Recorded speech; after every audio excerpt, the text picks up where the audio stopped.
What if the most terrifying villain in anime never raises his voice? A character who kills without touching, manipulates without lying, and destroys lives simply by understanding them. This isn't power. This is Johan Liebert. And today, we're breaking down why Johan is the perfect antagonist. Not because he's strong, but because he's human. Monster is a psychological masterpiece, and Johan sits at its center like a quiet black hole. He isn't a demon, a monster, or a supernatural curse. He's just a man shaped by trauma, neglect, and a world that failed him. But that's exactly why he stays with us. Johan represents the frightening truth.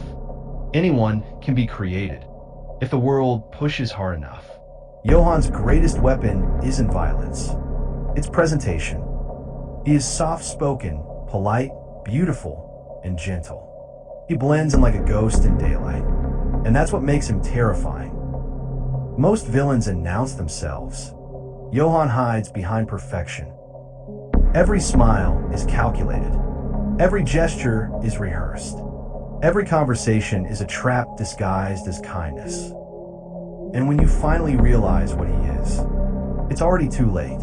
Johan isn't driven by revenge, greed, or power. His goal is much darker. He wants to prove that life means nothing. To him, people are books. You read them, you understand them, and then you close them forever. Johan wants to make the world feel the same emptiness he does.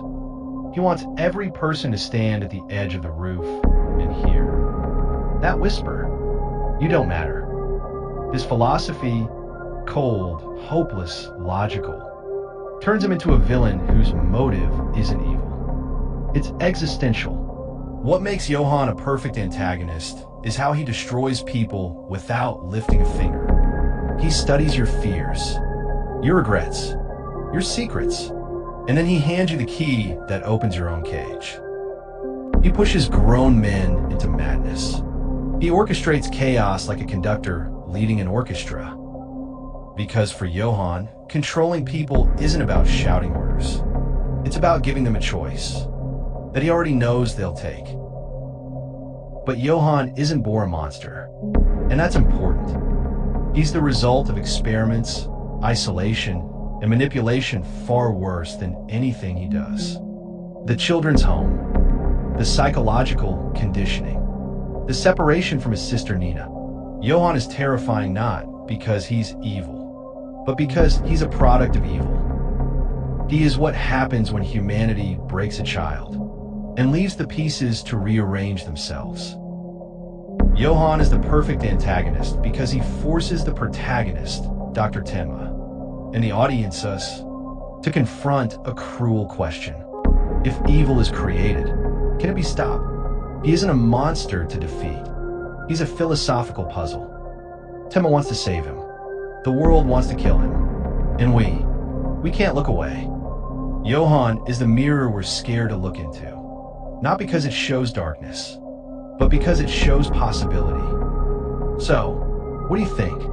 Is Johan the greatest psychological antagonist ever written? Or is there someone even more terrifying?